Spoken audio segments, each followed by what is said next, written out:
Hello to all. This is Avinash Sharma here. This is another video in the explained series in which we are going to discuss about the syllabus of ethics.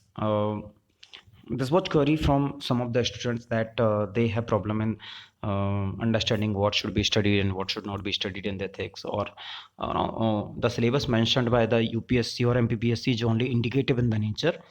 There are much more dimensions that you should study or you need to explore. So today we are going to discuss in detail what should be studied and what are various dimensions that you should look into.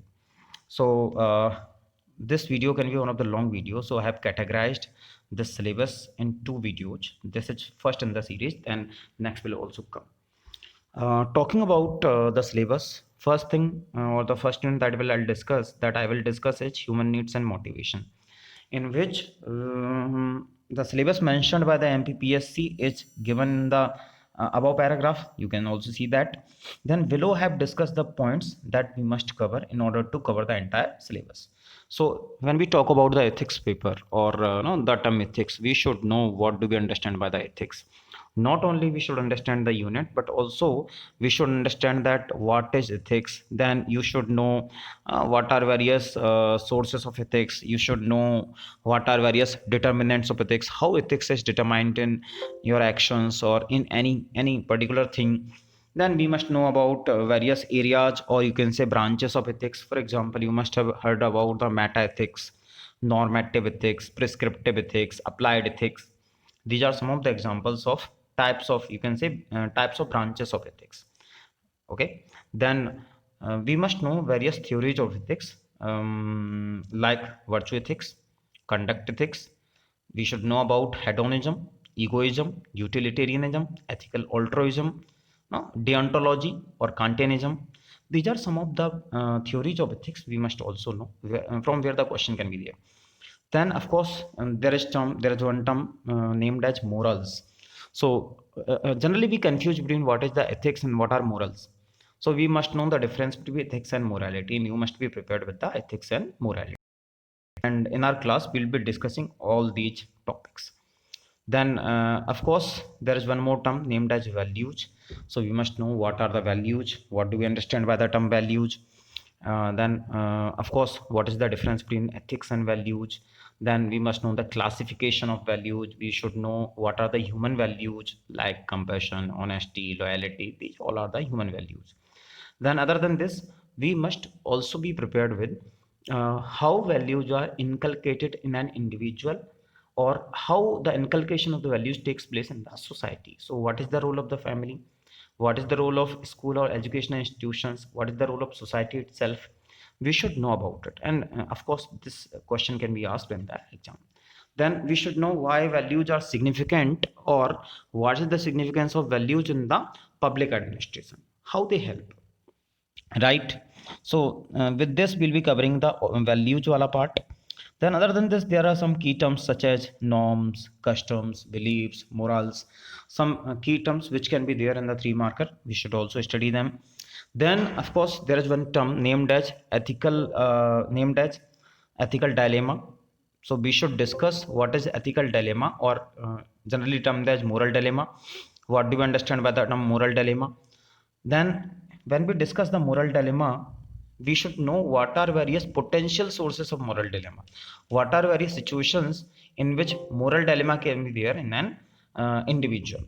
Then we should also know about the role of the term you must have heard of is conscience. Then what is the role of the conscience in ethical decision making, how ethical dilemma can be resolved, how conscience helps in resolving the ethical dilemma. Like for example, if I give you the example, in any situation, if you are any civil servant and you are facing the problem or facing a dilemma in which no clear law is there, no clear rule of the government is there, no guidelines is there, or you have to take judgment on your own. So in this situation, the conscience is the only thing that will help you to take the ethical decision. So we should know how conscience helps in taking the ethical decision, right? Then of course there is one more term named as crisis of conscience. There will be some situations from which may result in the crisis of conscience. So you should know what is the crisis of conscience. Then one more thing which is mentioned in the syllabus is code of conduct and code of ethics. uh, of course, code of conduct is given in the syllabus. Code of ethics is not mentioned in the syllabus, but in the fourth report of second ARC, they have explicitly talked about the code of ethics, and they want every organization to promote code of ethics in their organization. So we should know what is code of conduct, what is code of ethics, and what is the difference between code of conduct and code of ethics, right? Then of course there are some key terms which are mentioned in the syllabus. Integrity. So when we talk about the integrity, we should know what is the meaning of integrity, what are various types of integrity, what is the significance of integrity in the administration, then what is accountability, its types, significance, and how we can enforce accountability. Then we should also talk about the what is transparency, its types, significance, how to promote, and recent initiatives.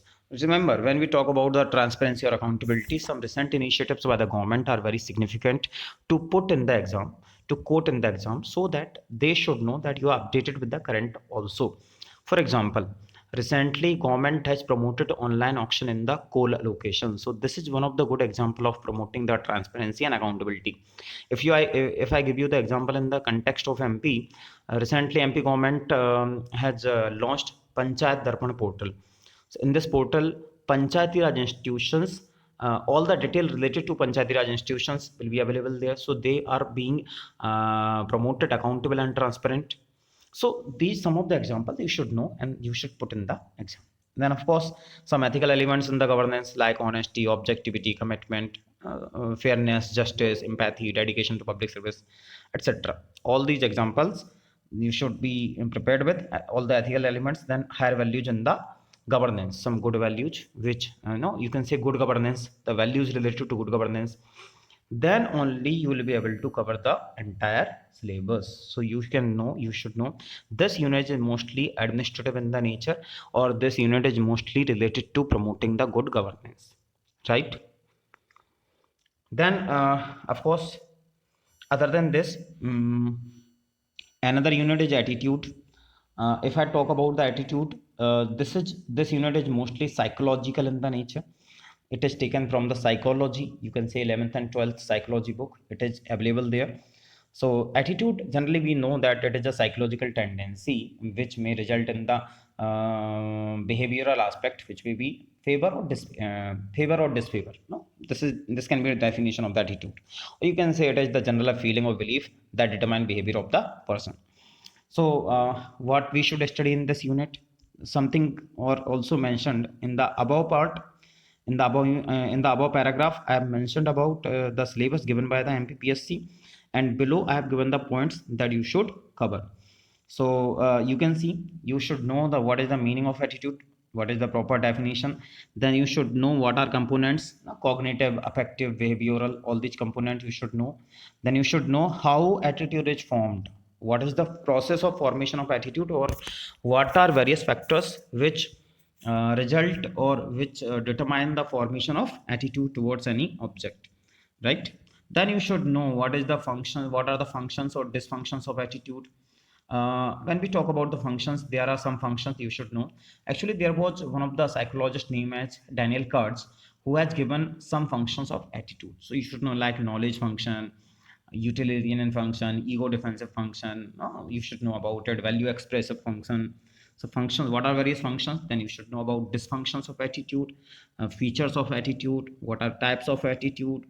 Then this is one of the thing, one more important thing which becomes is change of attitude, how attitude can be changed. uh, for example, there are various techniques which may result in the change in attitude. One technique is persuasion. Of course there are other techniques also like providing the information, enforced contact. We'll discuss in the class when we'll be taking the session, or in our course, in our module we'll discuss entire thing in the detail. But for your example, like persuasion is very significant. It is also asked in the last year papers. So if we talk about the persuasion or attitude change, this unit is especially important when we talk about the successful implementation of our social programs, like Swachh Bharat mission. Social persuasion is very significant to enforce the behavioral change in people, to use the toilet, or the Beti Bachao Beti Padhao to enforce the attitudinal change in people, promoting the equality between girl and boy. What becomes important is attitude change. The problem is of attitude, and attitude can be changed by promoting the social persuasion. So what is persuasion? What is social persuasion? So there can be an application question also. Okay, there can be question like discuss the how social persuasion may help in promoting the successful implementation of Swachh Bharat mission. Some question like this can be there, right? So we should know what is the social persuasion, how this will help, right? Then of course there are some key terms mentioned there. What are they?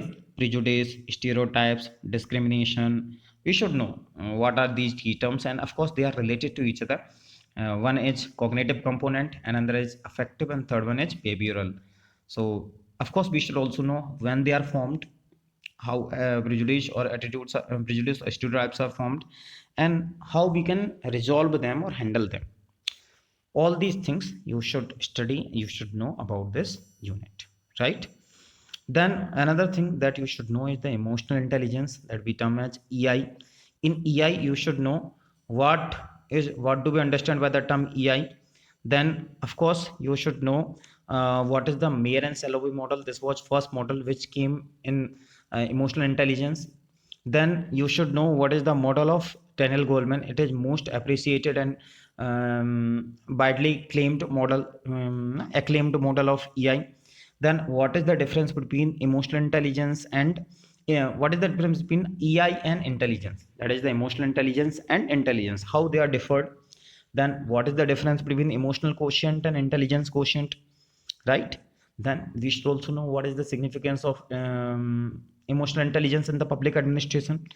Then what's its relevance, how we can improve emotional intelligence in the public administration, or how to improve EI, right? Then of course one more thing which is mentioned at last is the individual differences. This is not in the 2019 syllabus. This key term is particularly in the 2020 syllabus, right? All these things you should know about emotional intelligence. So with this you will be covering the emotional intelligence unit. Then another unit is aptitude and foundational values for the civil servant. So first thing you should know what is aptitude, right? It is a bit different from term attitude.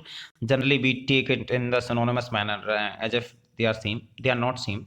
Aptitude is a component, you can say, competency of a person to do certain kind of work. Anything, your capability to do anything is your aptitude. If you are good at mathematics, it's your aptitude. If you are good in English, it's your aptitude, right? So aptitude is very much different from the attitude. Attitude is a psychological tendency, but aptitude is your capacity or competency to do something. So what is aptitude? Then we should know what is the difference between aptitude and attitude. Remember, I am again and again quoting these differences as and when they are possible or they are required. The reason being, when they are directly asked in the exam, we will not be able to handle them or solve them. Only if we are prepared priorly to them, then only we can answer them. Then of course what are various aptitude for the civil servants, because all these things mentioned in this paper are related to civil servants. So we should know what are various aptitudes required for the civil servants. For example, decision making, data interpretation, communication skills, proficiency over the language, etc. There are some of the aptitude that a civil servant must have, right? Then the major thing is here is foundational values for the civil servants. So when we talk about the foundational values, we must mention about the Nolan Committee. This was one of the committee formed in the UK on the public standards and promoting the higher values in the public administration. So they have talked about 7 foundational values for the civil servants. These values are honesty, objectivity, leadership, openness, integrity, accountability, and selflessness. So we should know what are these values, what are their types if possible, then what is their significance in administration. This term is very significant because anything can be there. They can ask you what is selflessness, why it is significant, what is honesty, why it is significant. Question can be something like this. Then of course there are some more values which second ARC has mentioned in its report. For example, empathy, compassion, dedication to the public services, integrity, impartiality, non-partisanship, all these values are mentioned by the second DRC. So we should know what are these values. Then other than this, some more values are mentioned in the syllabus. What is tolerance, commitment, significant, and then tolerance. What is tolerance, commitment? No, you should know about them. Then of course, what is the significance of these foundational values in the public administration? So one by one we should know why these foundational values are significant, why tolerance is significant, why non-partisanship is significant. Can a person be, no, why neutrality is significant? Neutrality is also one of the foundational value. And of course, can we promote 100% neutrality? Because it is very difficult for a person to be 100% neutral. We must have some ideology, we may have some prejudices which may result in affecting our neutral behavior. So is 100% neutrality is possible or desirable? So all these things we have to discuss in the class. Then other than this, there is a term named as probity in governance. You must have heard about it. So we should know what is the probity in governance. And of course, how we can promote probity or how we can enforce probity in the administration. So these, you can say, in all these 3 to 4 units, this is the complete breaking, you can say, complete understanding of the syllabus. You can decoding of the syllabus. All these things you have to study, then only we'll be able to cover the syllabus. So those students who are confused with what to study and what not to study, I think if you cover this entirely, you'll not be facing any kind of problem, and the entire syllabus will be covered, right? So remaining things, as I've told you, I'm categorizing the syllabus in 2 videos. So remaining things I'll be discussing in the next video, in which we'll discuss about the thinkers, case studies, unit related to corruption. Then we'll also discuss what are various types of case studies. Case studies are also categorized in some part, so what can be there, right? So next video will come in the series. For today, that's all from my side. All right, so